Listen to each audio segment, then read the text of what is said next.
कोरवे में अरे जवान हो खेती आज हो पहिला मिलनवा मिलल सजनी के साजनवा हमारे अंग अंग गुलाब नियन खिलल बाबा दनवा सुनी सुनी भगवान अर्जुन बिहान हो आज राजा जी के कोरवे में जवान हो आज राजा जी के कोरवे में जवान हो आज हो पहिला मिलनवा मिलल सजनी के सजना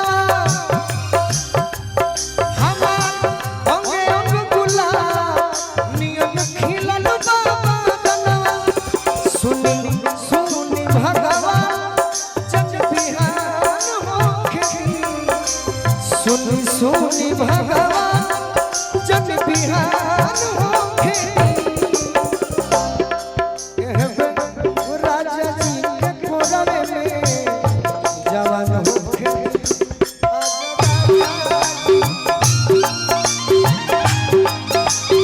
आज राजा जी के कोरवे में जवान होखे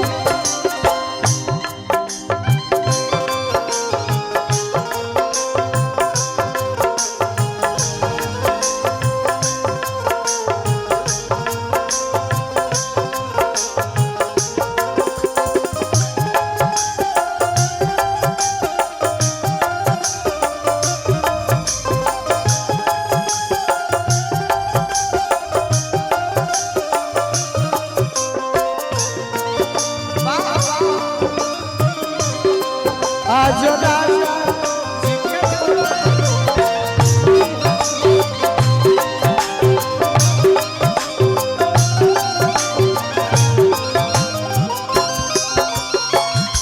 राजा जी के उठावा में उठ जब सोती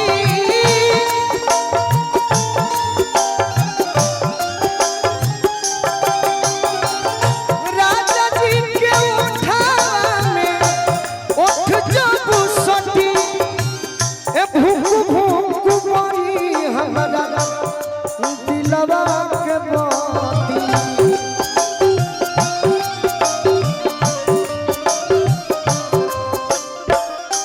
कि रात भर लभ के दरिया में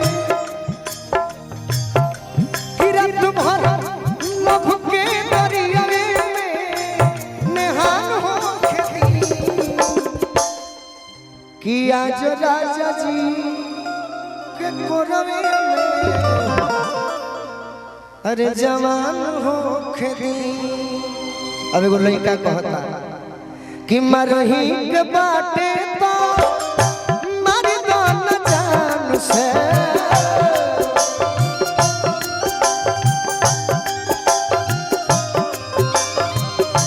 मरही के बाटे तो मर दो न जान से कहे के मुआ वेलू नजरिया के बास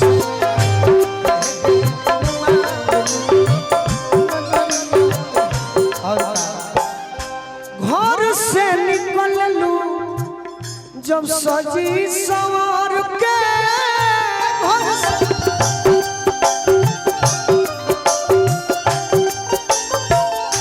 राम जी बनवले लागस पूरा सफर के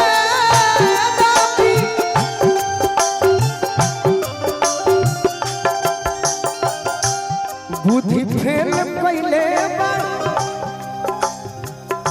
बुद्धि फेल पहले हे बुढ़ावा जवान के कहे के मुआ नजरिया के बास और का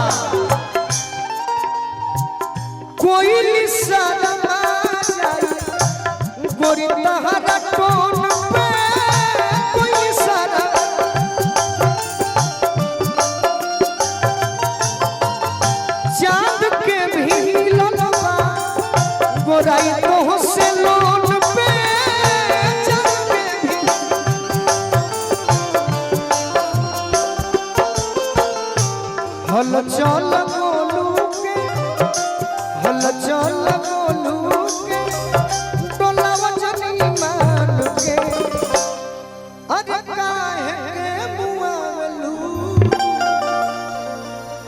नजरिया के पास। अब आपने जो एक गीत कहा वो गीत वैसे है कल्लू भाई का, लेकिन उन्होंने हमको व्हाट्सएप पर किया कि भाई गाना ही तो हर अवेलेबल के बाद, तो हम सुने तो उसको बहुत बार सुने कि घुंघटा उठाओ तो निरनिया हो धरती के चांद देख ली। घुंघटा उठाओ तो निरनिया हो।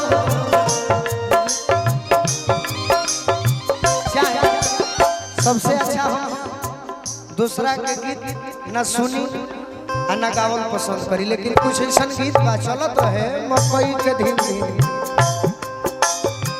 की होला न फील कुर्ती कोइलो न ढील न जाऊ कहियो न नसल बिछाना हे होला न फील कुर्ती। भैया हमारा शिवराज सिंह यादव जी आरजेडी के बहुत ही अच्छे नेता हैं, भगवान उनको के पद प्रतिष्ठा दे से सरकार में। ए होला न फील कुर्ती कोइलो न ढील न जाऊ कहियो न नसल बिछाना अरे काहे खातिए राजा गवना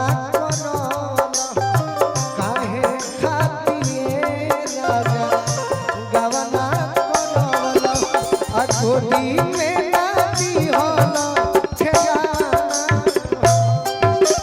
गोदी में नाती होला खेगाना। बाकी हमारा कार्यक्रम तो समाप्ति की ओर था ही, हो भी चुका था। अब इस गीत से हम अंत करें तो अच्छा नहीं है, इसलिए कहेंगे राउर कतनाल कोरी हो राउर कतनाल कोरी हो बड़ाई होरी जी होई रोए हर रोग के दवाई होरी जी होई होई रोए हर रोग के दवाई होरी। और नारी हिलिया के तोरनी शराब से तोरनी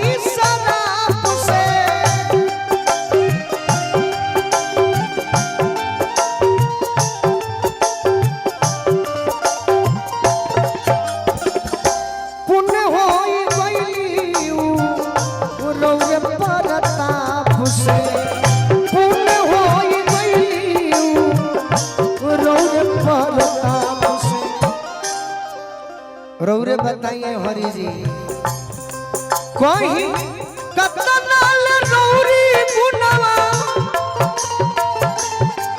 कोई कतनाल रौरी गुनवा गाई हरी जी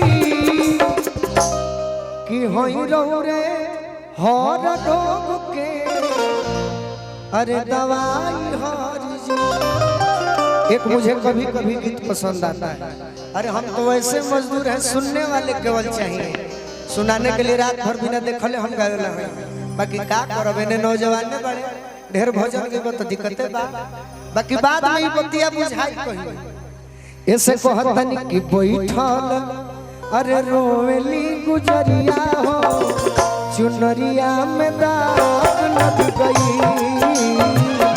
बैठल रोवेली गुजरिया हो चुनरिया में दाग लग गई।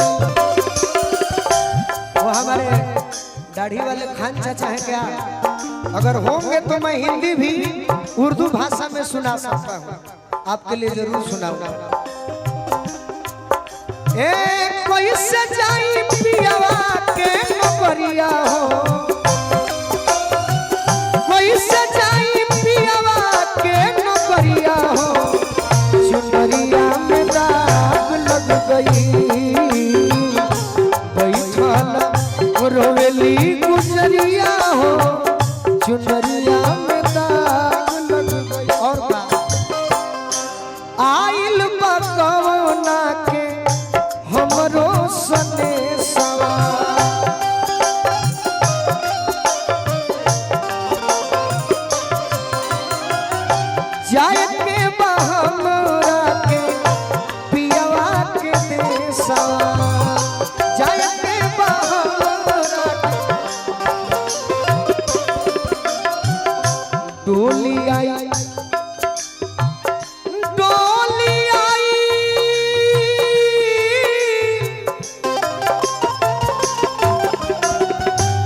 डोली आई हमरे दुआरिया हो, डोली आई हमरे दुआरिया हो, चुनरिया में दाग लग गई। बैठल जीवन में कपड़े में दाग लग जाए, कोनो घड़ी साबुन व्हील से छूट सकता है, जीवन में दाग लग जाए महंगा से महंगा सरफ लगई बना छूट। ए चार बात सजना के हम भूल गई,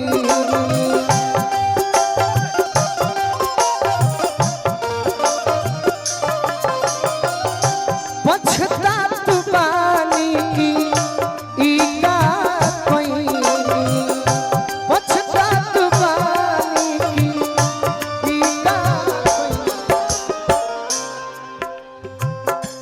उनके से सुतवनी, उनके सुतवनी हाँ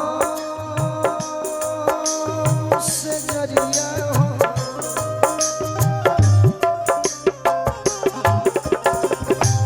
उनके सुतवनी हाँ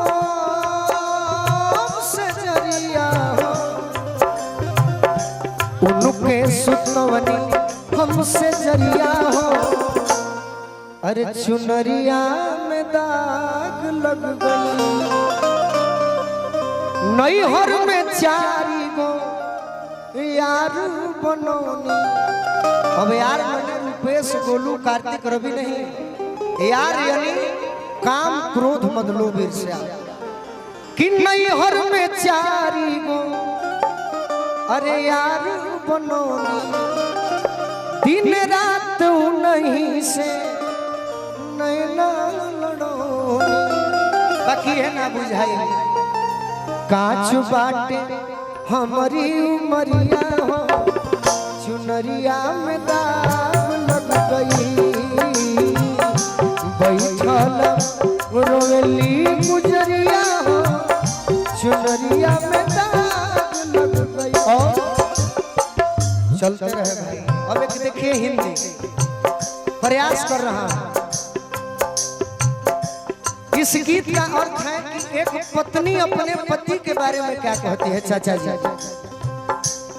एक गर्लफ्रेंड अपने बॉयफ्रेंड के बारे में क्या कहती है, एक दोस्त अपने दोस्त के बारे में क्या कहता है, और एक माँ अपने बेटे के बारे में क्या। गीत एक ही है लेकिन हर आनंद इसी में है। अब देखिए गर्लफ्रेंड कहती है, मेरे महबूब जिस दिन से रूठे हो तुम, बेमजा हो के जिंदगी रह गई। मेरे महबूब जिस दिन से रूठे हो तुम, बेमजा हो के ये जिंदगी रह गई। और मैं तुमसे पूछ रही हूँ, कुछ तो बतलाओ ये बेरुखी का सबब, कुछ तो बतलाओ ये बेरुखी का सबब। क्या मेरे प्यार में कुछ कमी रह गई, क्या मेरे प्यार में कुछ कमी रह गई। और देखिए समय बड़ा कम है, चलते रहे भाई। मेरे महबूब जिस दिन से रूठे हो तुम, बेमजा हो कि ये जिंदगी रह गई। कुछ तो बतलाओ ये बेरुखी का सबब, क्या मेरे प्यार में कुछ कमी रह गई। अब पत्नी कहती है, अरे सखी मुस्कुरा कर मुझे छोड़ के चल दिए, उनकी सूरत को मैं देखती रह गई। उनकी